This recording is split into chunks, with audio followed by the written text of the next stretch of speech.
Hello everyone. So we're going to have a look now at what you need to do when the result of your integration will be a log. So you've got to look at it and realize that the answer is going to be a log.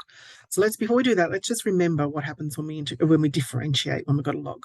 So here's a question here. Y equals log of 3x plus 7. When you differentiate, so y dash, you put the function as it exists underneath, and then on top, you put the derivative of whatever the function is. And the derivative of 3x plus 7 is just 3. So the answer is the derivative is 3 over 3x plus 7. So let's remember that, because what you need to do when you integrate and get a log as an answer is sort of the reverse of that. So let's have a look here at the general form. So if I have some expression, this bit here I'm looking at, I've got something with a function underneath a numerator, and I need to integrate that, then as long as whatever is on the bottom doesn't equal 0, I need to look at that and see, can I turn that into a log? So in order to turn that into a log, I need to write log of just whatever the function is, and then I need to be able to put 1 over the derivative of whatever was in the function. Let's see how that would work. So let's have a look at this first example here. Okay, we're going to integrate 2 over x. Okay, so first of all, this one, remember that the number on the top can actually just go out the front. So if I write it like that, then I'm actually just integrating 1 over x. And if you remember, the derivative of ln x is 1 over x. So this is just 2 times ln x plus c. Done. Okay, and then let's go to the next one, next example. Okay, here's our next example. Now, it's a little bit more complicated than one we've got before, but if we have a look at the bottom, the function here at the bottom, okay, it's written there under the bottom. Do we have the derivative of what's the bottom on the top here? Okay, the derivative of 5x plus 2 would give us 5. So yes, we do. So when it's in that form, you just need to go straight away. This is log of whatever the function is on the bottom, and then plus the c. We're done. Okay. Next one's a little bit more complicated, because if we have a look here, what's the function on the bottom? 2 minus 3x. What's the derivative of that? The derivative would be minus 3. That's not what we have on the top. So what we need to do is on the top, we need to put in a minus 3. So what we need to do is rewrite things. So let's take that 2 on the top and turn the question into this. 1 over 2 minus 3x dx. See, we haven't changed the value of the question, but I want a minus 3 on the top of that. I'm going to use a different color so you can see it more easily what I stick in here. I'm going to stick in a minus 3.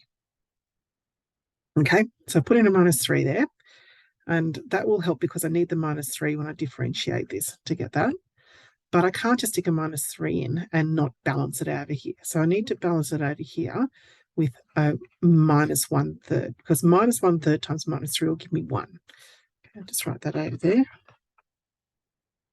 And if I'm timesing something by 1, I'm leaving it unchanged.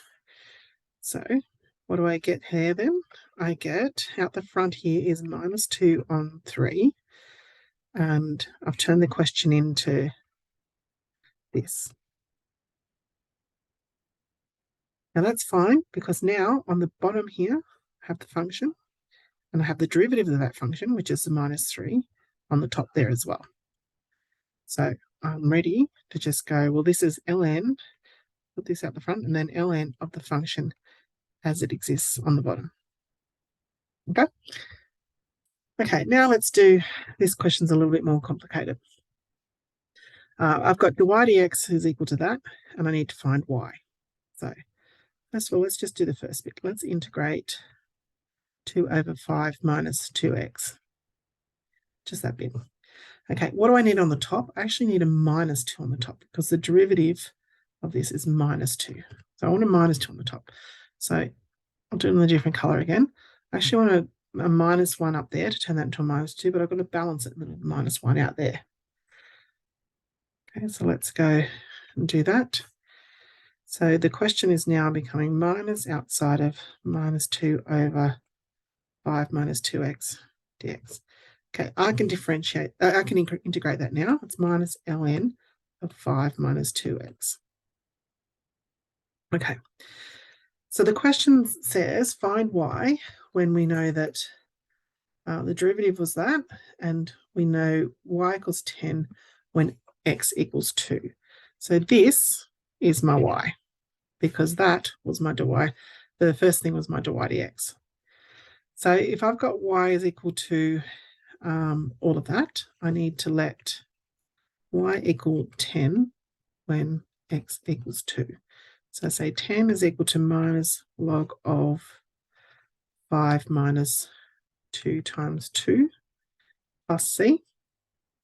So 2 2s are 4. So this is actually saying 10 equals minus log of 5 minus 4, which is 1 plus c. Now remember, this ln means there's a little base e there. So it's saying e to the power of what gives me 1? E to the power of 0 gives me 1. So this question here is actually 0. So c equals 10 because that's 0.